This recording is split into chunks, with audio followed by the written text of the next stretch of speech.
Hello students, कैसे आप सभी लोग। आज हम हमारा इंग्लिश का 3.1 करने वाले, जिसका नाम है नाइट ऑफ द स्कॉर्पियन। ये हम करेंगे। तो इस वीडियो में मैं आपको वार्मिंग अप और इंग्लिश वर्कशॉप दोनों कराने वाला हूँ, ठीक है। लेकिन इससे पहले अगर आप हमारे चैनल पर नए हो तो चैनल को सब्सक्राइब करो और बेल आइकन को प्रेस करो ताकि आपको हमारे नए नए वीडियोस मिले। और इस वीडियो से पहले मैंने बाकी चैप्टर्स आपको दे दिए, अगर आप नहीं देखो तो देख लो। और इसी वीडियो के कमेंट सेक्शन और डिस्क्रिप्शन बॉक्स में मैंने एक प्लेलिस्ट का लिंक दिया है, जिस पर आप क्लिक करोगे तो आपको हमारे सारे वीडियोस मिल जाएंगे, ठीक है। तो चलो स्टार्ट करते हैं। देखो यहाँ पे पहला क्वेश्चन आपको क्या है। Get in to pairs and discuss the following with your partners and complete the table. यहाँ पे देखो आपको है many people are superstitious, this means that they have believe for which they have no logical reasons. तो देखो यहाँ पे आपको दिया गया है सुपरस्टिशन, जो मतलब जो अंधविश्वास होता है वो, और उस व्हाट इट इम्प्लाइज, मतलब कि उसका मतलब क्या होता है, तो आपको लिखना है। तो यहाँ पे तो ये मेरे एक स्टूडेंट की बुक है, उसने थोड़ा ठीक से लिखा नहीं, मैं आपको बताता हूँ। देखो आपको क्या करना है, जो बाकी के रिमेनिंग 2, 3, 4, 5 है उसमें आपको क्या लिखना है। आप देखो सेकंड में लिख सकते हो a cat crossing your path. ऐसे लोग मानते हैं ना कि अगर काली बिल्ली रास्ता काट दे तो उससे क्या, उसका क्या होता है, उससे कॉजेज यू गेट डिलेड, मतलब कि कहीं जाने के लिए लेट हो जाता है उससे, ठीक है।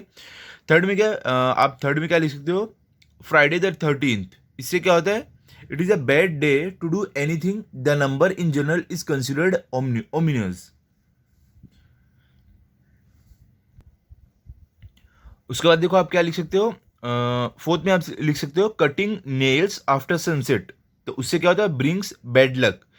उसके बाद आप लास्ट में लिख सकते हो इची पाम। उससे क्या होता है, money is coming you way, money is coming your way, ठीक है। उसके बाद अभी देखो सेकंड में हमें क्या दिया हुआ है, brainstorm what you know about scorpions, use the points given below. तो देखो यहाँ पे आपको दिया गया है, चार्ट टाइप है इसमें। देखो आपको यहाँ पे कुछ दिया है, बीच में स्कॉर्पियंस है और यहाँ पे ऊपर है how they attack, their appearance, any more information about them, where they live. तो इसमें देखो आप क्या कैसे लिख सकते हो, ये आपको देखो पूरा इसका कंप्लीट आंसर ही है, इस तरीके से आप लिख सकते हो। पहले आपका हाउ दे अटैक, आप उसमें ये लिख सकते हो। उसके बाद where they live, their appearance and any more information about them. Okay, तो ये हो गया हमारा सेकंड।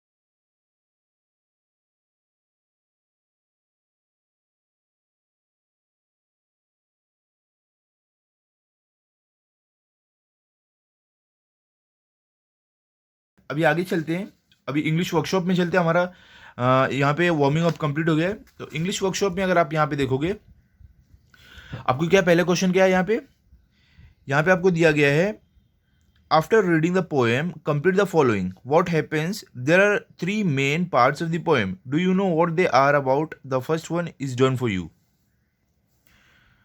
तो इसमें देखो आपको लाइन 1 to 7 में क्या व्हाट इज हैपनिंग क्या हो रहा है वो बताया गया है। देखो the scorpion comes into the home to escape the rain and stings the poet's mother. तो इसी तरीके से 8 to 33 जो लाइन है उसमें क्या है, 34 to 38 लाइन में जो है वो क्या है, वो बताने का। तो देखो आप इस तरीके से लिख सकते हो, उसका ये कंप्लीट आंसर है, ठीक है। चलो भी आगे चलते हैं। अब देखो आपको यहाँ पे सेकंड में क्या दिया गया है, सेकंड है कंप्लीट द फॉलोइंग टेबल्स। इसमें देखो आपको यहाँ पे क्या है, background setting of the poem, type evidence. यहाँ पे देखो आपको रूरल अर्बन, यहाँ पे आपको क्या लिखना है। तो देखो यहाँ पे आप ये लिख सकते हो, ये कंप्लीट इसका आंसर है, ठीक है। अब देखो आपको बी में क्या है, उसमें स्कॉर्पियन। इसमें देखो आपको क्या बोला गया है, many images of the scorpion contrast in the opening lines of the poem, find examples of each and add them to the column below. तो इसमें देखो जो यहाँ पे टू मीन और डेंजरस जो है, ये दोनों ब्लॉक में देखो आप ये लिख सकते हो, ये इसका आंसर है, ओके। अब देखो सी में आपको क्या है, सी में यहाँ पे आपको दिया गया है इमेजरी। यहाँ पे देखो क्या है, look at the description of the village presents, what does the imagery suggest about them. तो इसमें देखो आपको यहाँ पे द इमेजेस है और व्हाट इमेजेस सजेस्ट। तो यहाँ पे देखो जो व्हाट इमेजेस सजेस्ट है, ये वाले सेक्शन में आपको देखो ये लिखना रहेगा। फर्स्ट सेकंड थर्ड फोर्थ जो है ये रहेगा उसमें। ओके, तो यहाँ पे हमारा ये भी हो गया। अभी आगे देखो आपको थर्ड में क्या है, थर्ड में आपको चूज द करेक्ट अल्टरनेटिव। पहले क्या देखो, the child is afraid but admires dash. तो आपका आंसर क्या रहेगा, the bravery of his mother, ये वाला आप करेगा। ठीक है, यहाँ पे मार्क किया हुआ है ऑलरेडी। सेकंड क्या है, his father and the villagers panic and hastily suggest, क्या रहेगा आपका इसमें, सी आप करेगा, रिलीजियस रेमेडीज टू हेल्प। ठीक है, थर्ड क्या आपका, the poet seems to see villagers as impractical and almost irritating which suggest that, क्या आपका इसमें रहेगा, the poet is critical of tradition, आपका सी आंसर रहेगा। ओके, आगे भी देखते हैं आगे क्या है। अभी देखो आपको फोर्थ में क्या है, this is a dash poem as it tells a story.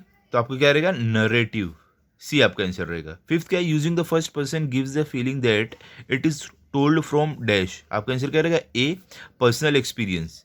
Six क्या आपका, the scorpion picked on me and spared my children depicts, आपका इसमें क्या आंसर रहेगा, सी क्या रहेगा, selfless and unconditional love of mother.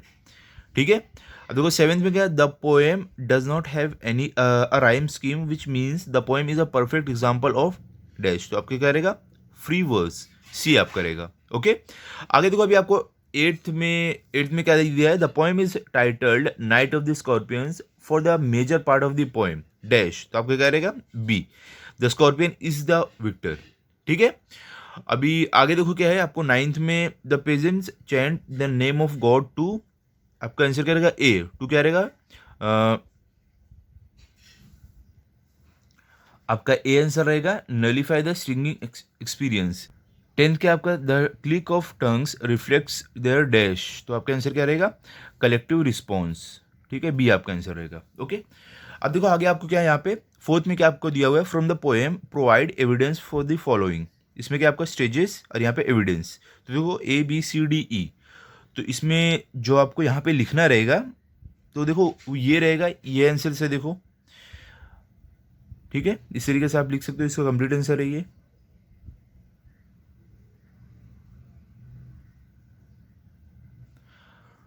अभी चलो आगे चलते हैं, फिफ्थ पे आते हैं हम। फिफ्थ में हमें देखो क्या दिया गया है, read the poem and complete the table showing the qualities of the father and mother giving sufficient evidence from the poem. तो यहाँ पे देखो क्वालिटीज है, यहाँ पे फादर और मदर, यहाँ पे उनके बारे में लिखना है। तो इसके देखो आप जो क्वालिटीज जो आपको लिखने गए हैं पोएम से आपको लेकर, तो इस तरीके से आप लिख सकते हो।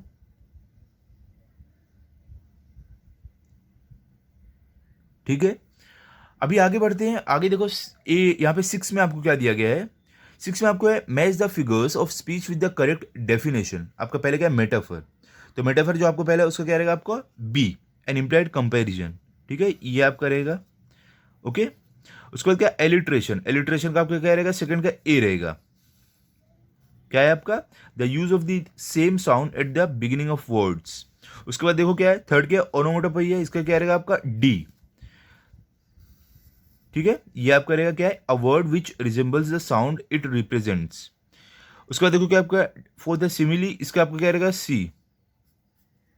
क्या है ये, a comparison between two different things specially a phrase containing the word like और एस। ठीक है, ये हो गया हमारा। अब चलते हैं बी में।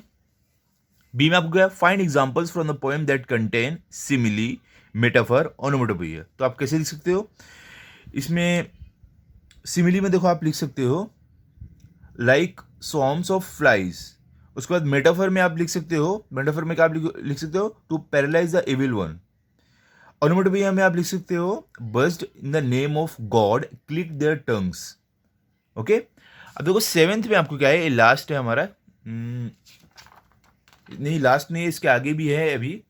सेवेंथ क्या देखो हमारा, expand the flow chart in writing a paragraph in your own words. तो देखो यहाँ पे आपको चार्ट दिया है, mother agony fights with the venom, unable to utter but groans, thank God survives. तो ये जो चार्ट है इसको आपको एक्सपांड करना है, मतलब पैराग्राफ में बनाना है। तो आप देखो इस तरीके से लिख सकते हो।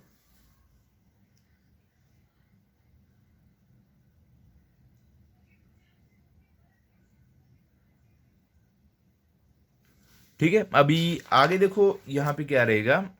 आपको एट्थ में क्या है, the poet has used various kinds of imagery to create an image which appeal to our senses, pick out various kind of imagery and complete the table.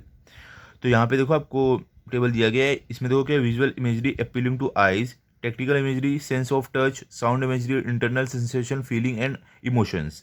तो देखो ये आपको चार्ट यहाँ पे जो फिल करना है ये सारे ब्लॉक में, वो देखो आप इस तरीके से लिख सकते हो। यहाँ पे दिया है स्क्रीन पे आंसर, ये आप लिख सकते हो, इसका कंप्लीट आंसर है।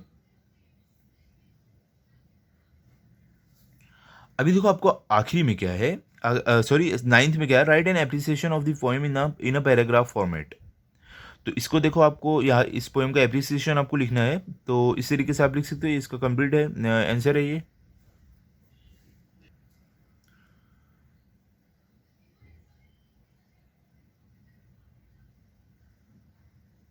ठीक है, अब देखो लास्ट में क्या है, लास्ट में यहाँ पे आपको है project, prepare a presentation as a piece of ref on a paper और ऑन अ पीसी। जैसे आप करो, चाहे पेपर पे करो चाहे आप पीसी पे करो, और as a piece of reference to other students make use of the following points. ये देखो आपको title page, introduction of the poet, ये सारे पॉइंट्स का यूज करके आपको प्रोजेक्ट बनाना है। ठीक है, तो ये देखो बेसिकली ये आपका आपको खुद से करना है, और ये एग्जाम में तो आपको आएगा नहीं। तो ये अगर आपके टीचर ने बोला तो आप इंटरनेट से सर्च करके या तो खुद से लिख सकते हो आप। ओके, तो यहाँ पे हमारा ये चैप्टर कंप्लीट हो गया है। अभी अगले वीडियो में मैं आपको दूंगा 3.2, जिसका नाम है the night I met Einstein. ये हम करेंगे। ठीक है, मिलते हैं अभी अगले वीडियो में। अगर आपको ये वीडियो अच्छा लगा तो आप इस वीडियो को लाइक करो, अपने दोस्तों के साथ शेयर करो और चैनल को सब्सक्राइब करो। Thank you.